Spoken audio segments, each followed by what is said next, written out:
It's a very inner thing, you know. In a way, if I could say like this, his voice and what he says is representative of the wisdom in you.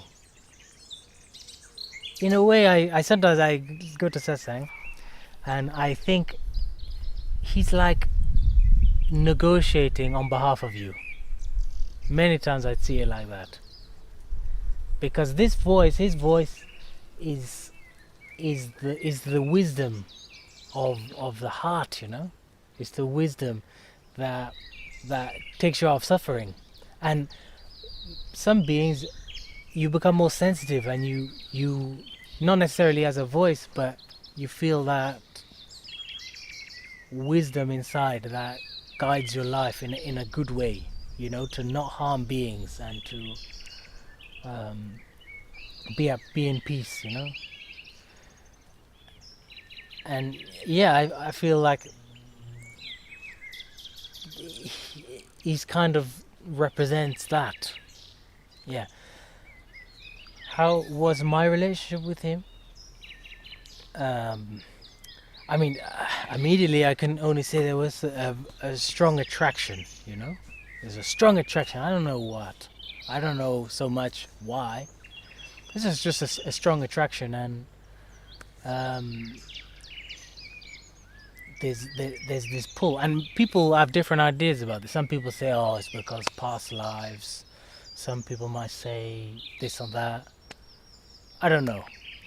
There's just a strong attraction, and the words and presence inspire something within myself, you know, something so that I feel to be so precious and have been so unbelievably beneficial in my life, you know. So you feel a lot of gratitude for that, you know.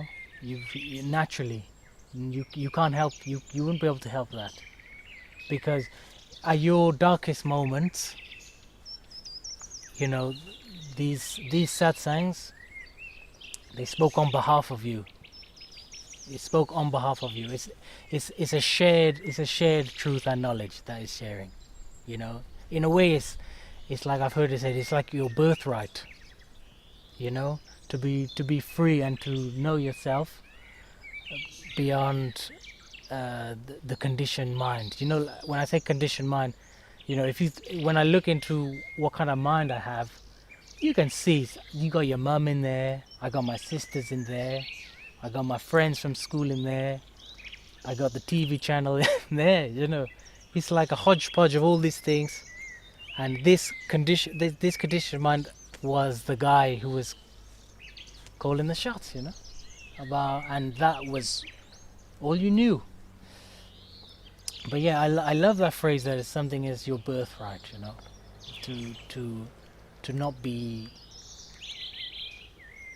just be constrained to that, you know. And this is what I felt Guruji has brought in my life, is this exactly. And it's a cliche, you know, but end of suffering, you know, you hear that a lot in Nirvana, end of suffering, you know. But it's like reality. It's actually reality, you know. A lot of the mind stuff is dreaming, you know. You're dreaming many things, and suddenly you encounter someone who tells you something else, which elevates you out of that state, you know. So it's very, yeah, just a love and a gratitude. You cannot help but feel that. You feel that you're so.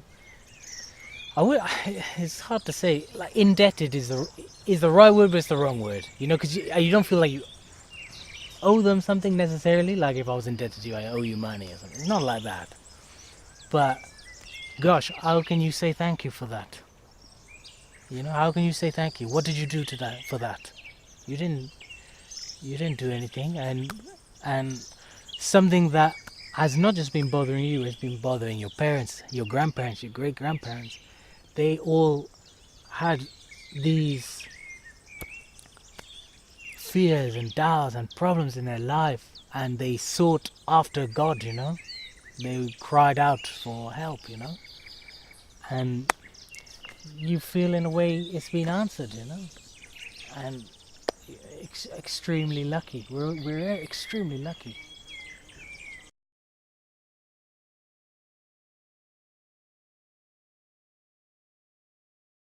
There's a video on YouTube, yeah. It's called "Are You the Seer or the Seen?" You know, many videos had a big impact, yeah. But this one, I remember very well. Uh, just sitting on an armchair, looking is a very humble scenario, you know. And he's just talking, and he's talking about the seer, and can the seer be seen? So you're following this video, no? And it says, look, trying to find the seer. Now you realize even the searching to find the seer is already seen. I don't care, you contemplate that, it's going to change your life. You know, seriously. Because we've come to the end of the words, you know, and I mean, amazing. This was just amazing to hear. It's like finally, you've just been so thirsty all your life and you find water, you know.